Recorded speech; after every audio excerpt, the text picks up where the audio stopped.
बिलिंगुअल study YouTube channel में आप तमामी हजरात का खैर मकदम है। आज मैं आप हजरात के लिए उर्दू का चौथा सेट लेकर हाजिर हुआ हूँ। अगर आप IAISC या आई कॉम का इम्तहान देने जा रहे हैं तो ये वीडियो आपके लिए बेहद मुफीद व कारगर साबित हो सकता है। इसलिए वीडियो को आखिर तक ज़रूर देखें और साथ में वीडियो को लाइक, कमेंट और शेयर करना ना भूलें। तो चलिए हम अब वीडियो का आगाज़ करते हैं। पहला सवाल है, अरब व हिंद के ताल्लुकात किसकी किताब है? इसका सही जवाब है डी, सैयद सुलेमान नदवी। दूसरा सवाल है, शिबली नुमानी की हयात व खिदमात पर किसने किताब लिखी? इसका सही जवाब है सी, सैयद सुलेमान नदवी ने।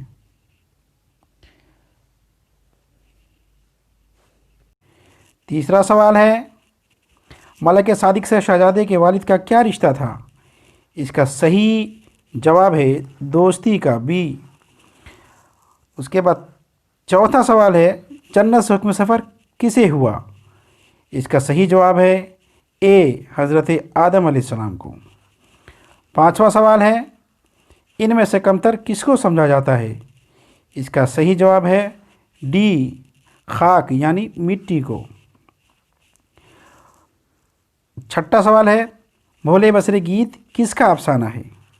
इसका सही जवाब है डी, शफ़ी जावेद का।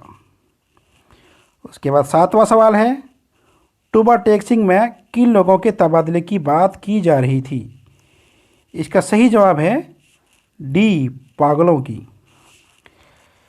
आठवां सवाल है, बागो बहार के मुसन्निफ़ कौन है? मुसन्निफ़ मतलब होता है राइटर। इसको उर्दू में दूसरा नाम खालिक भी कहा जाता है। तो बागो बहार के मुसन्निफ़ कौन है? इसका सही जवाब है ए, मीर अमन। उसके बाद नौवां सवाल, राजिंदर सिंह बेदी उर्दू दुनिया में किस हैसियत से मशहूर हैं? इसका सही जवाब है अफसाना निगार, ए। उसके बाद 10वां सवाल जो आप स्क्रीन में देख रहे हैं है, कामिल इनकलाब का तस्वुर किसने पेश किया?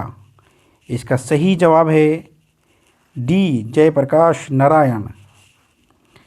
11वां सवाल, फसान अजाइब में कहाँ की माशरत पेश की गई है? इसका सही जवाब है ए, लखनऊ।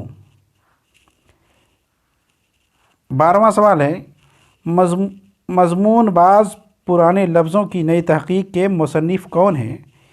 इसका सही जवाब है बी, सैयद सलमान नदवी। 13वां सवाल है, बागो बहार किस सिन्फ में है? इसका सही जवाब है डी, दास्तान।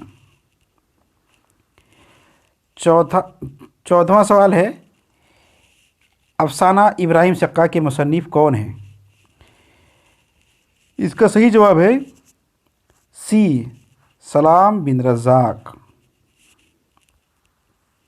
15वां सवाल है, अफसाना प्रॉमिस में अम्मू के कितने बेटे थे? इसका जवाब है डी, 4 बेटे। 16वां सवाल है, अफसाना भोले बसरे गीत के मरकज़ी किरदार का नाम बताइए। इसमें मरकज़ी किरदार किसका था? जिसका सही जवाब है बी, सैयद अज़ीज़ अहमद। 17वां सवाल है, अफसाना इब्राहिम सिक्का के मरकज़ी किरदार का नाम बताइए। इसका सही जवाब है ए, इब्राहिम सिक्का। सवाल नंबर 18 है, अफसाना प्रॉमिस के मरकज़ी किरदार का नाम बताइए। इसका सही जवाब है अम्मू, ए। 19वां सवाल है, अफसाना इब्राहिम सिक्का सलाम बिन रज़ा के किस अफसानवी मजमूए से माखूज़ है? मतलब ये जो अफसाना है सलाम बिन रज़ा के कौन से अफसानवी मजमूए किताब से लिया गया है? माखूज़ मतलब अखज़ किया गया, लिया गया है। तो इसका सही जवाब है सी, शिकस्ता बुतों के दरमियान। 20वां सवाल है, मिर्ज़ा गालिब ने अपनी ज़िंदगी की आखिरी दहाइयों में कितने खतूत लिखे? इसका सही जवाब है तकरीबन 900 ए। 21 नंबर का सवाल है, मौलाना अबुल कलाम आज़ाद किस उम्र में कांग्रेस के सदर मुंतखब हुए? मतलब उन्होंने किस उम्र में उनको कांग्रेस का सदर चुना गया?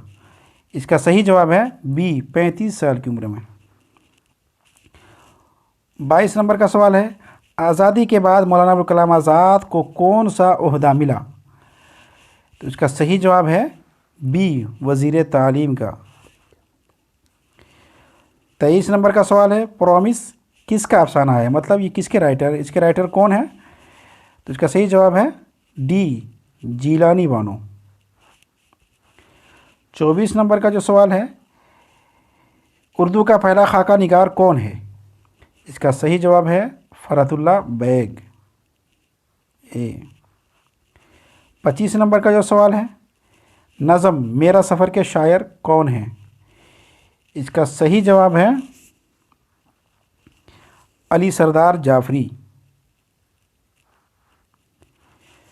26 नंबर का सवाल है, किस सिन्फ में माफ़ौकुल फ़ितरी अनासुर पेश किए जाते हैं? इसका सही जवाब है डी दास्तान में। माफ़ौकुल फ़ितरी अनासुर मतलब है कि जो इंसान की फ़ितरत के बाहर की बात हो, उन बातों को बयान करना। जैसे कि इंसान हवा में उड़ नहीं सकता, ये उनकी फ़ितरत में शामिल नहीं है, लेकिन दास्तान में ऐसी बातों का बयान किया जाता है जो इंसान की फ़ितरत से ऊपर की बात होती है, जो इंसान कर नहीं सकता, उस बातों को बयान किया जाता है, तो वो बात दास्तान में बयान की जाती है। इसलिए सवाल में आया किस सिन्फ में माफ़ौकुल फ़ितरी अनासुर पेश किए जाते हैं? इसका सही जवाब होगा डी दास्तान। 28 नंबर के सवाल में पूछा जा रहा है, अकबर इलाहाबादी किस तरह के 27 नंबर का सवाल है, सबसे मशहूर मरसिया निगार हैं? इसका जवाब होगा सी मीर अनीस। उसके बाद 28 नंबर का सवाल है, अकबर इलाहाबादी किस तरह के शायर थे? इसका जवाब है नंबर 1 ए ज़रीफ़ाना शायर। 29वें नंबर के सवाल पे पूछा जा रहा है, मतलब शायर किसकी नज़म है? इसका सही जवाब है बी ज़फ़र कमाली के।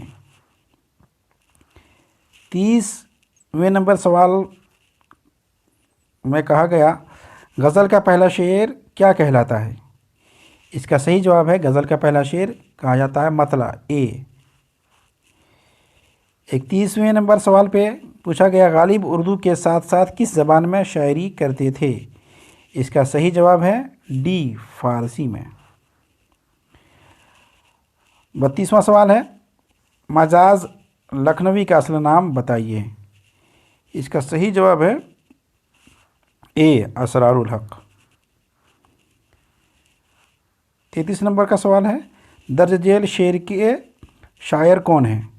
दायम पड़ा हुआ तेरे दर पर नहीं हूँ मैं, खाक ऐसी ज़िंदगी पे कि पत्थर नहीं हूँ मैं, ये शेर किसका है?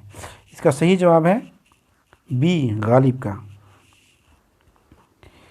34 नंबर का सवाल है, नज़म शिकस्त ज़िंदा का ख्वाब के शायर कौन है? इसका सही जवाब है असरारुल हक मजाज। या जोश मली आबादी, या अली सरदार जाफरी, या अमी खनफी। इसका जवाब है जोश मली आबादी बी। 35 नंबर का सवाल है, मुतशायर के लफ्ज़ी माना क्या है? रिवायती शायर, बनावटी शायर, हकीकी शायर या रूमानी शायर? इसका असल जवाब है बी बनावटी शायर। 36 नंबर का सवाल है, झेल में से कौन शायर अवध पंच के नवरत्नों में शामिल थे? इसका जवाब है सी अकबर इलाहाबादी। सवाल नंबर 37 है, बरक़े कलीसा कैसी नज़म है? रूमानी नज़म है, या ज़रीफ़ाना है, या सियासी है, या इस्लाही है? इसका सही जवाब है बी ज़रीफ़ाना नज़म। सवाल नंबर 38 है, उर्दू के सबसे मशहूर गज़ल गो शायर कौन है? सौदा हैं, मीर तक़ी मीर हैं, या दर्द हैं, या गालिब हैं? इसका सही जवाब होता है बी मीर तक़ी मीर। 39वां सवाल है, नज़्म हम नहीं जानते का उर्दू तर्जमा किसने किया?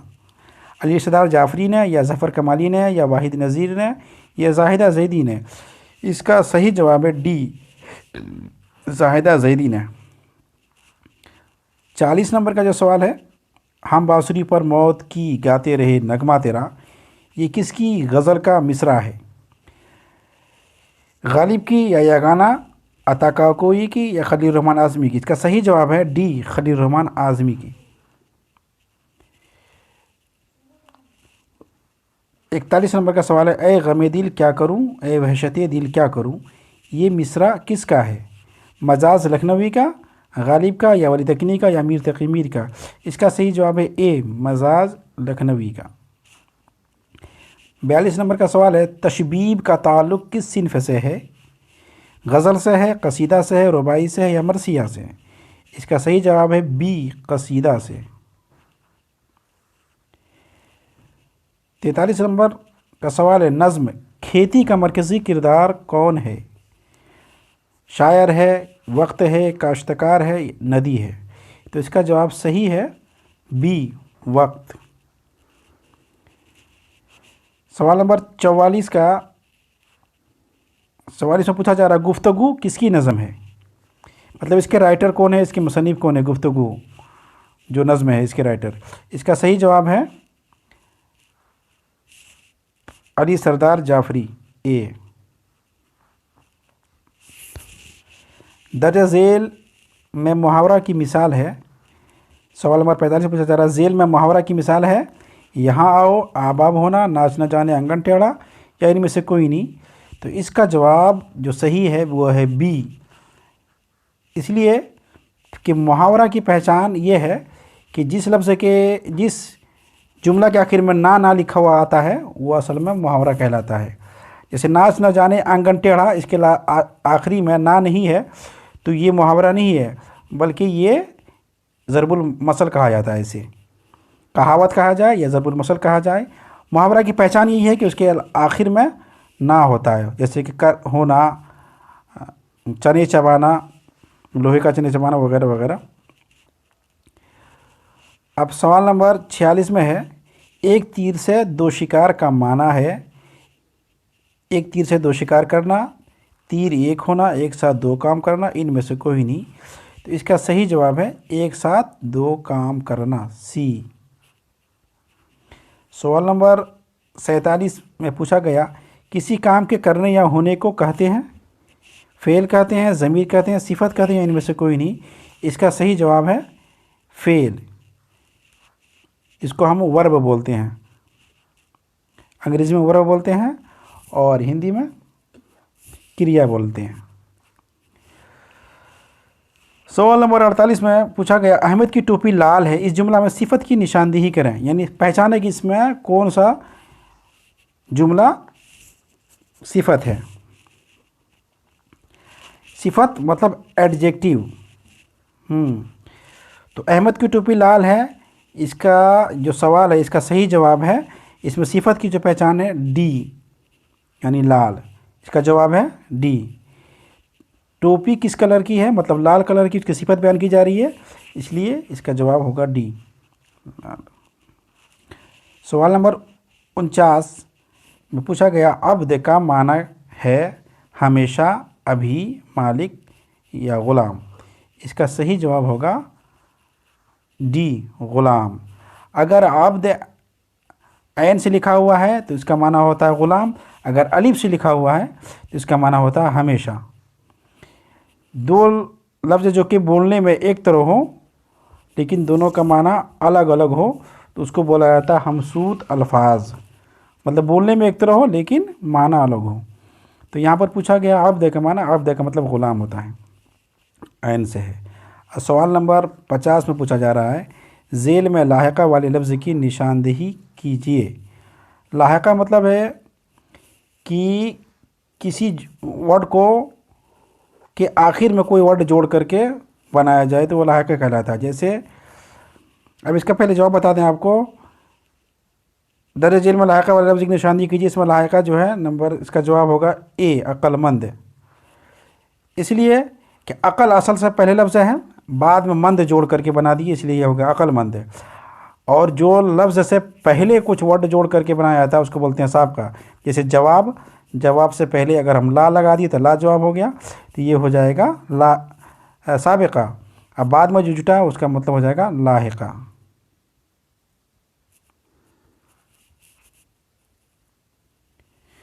आज के उर्दू का चौथा सेट का यहीं पे इख्तिताम किया जाता है। वीडियो को लाइक, कमेंट और शेयर करना ना भूलें। अगर आप चैनल में नए हैं तो चैनल को सब्सक्राइब ज़रूर कर दें। आपसे मिलते हैं अगली वीडियो में, तब तक के लिए अल्लाह हाफिज़।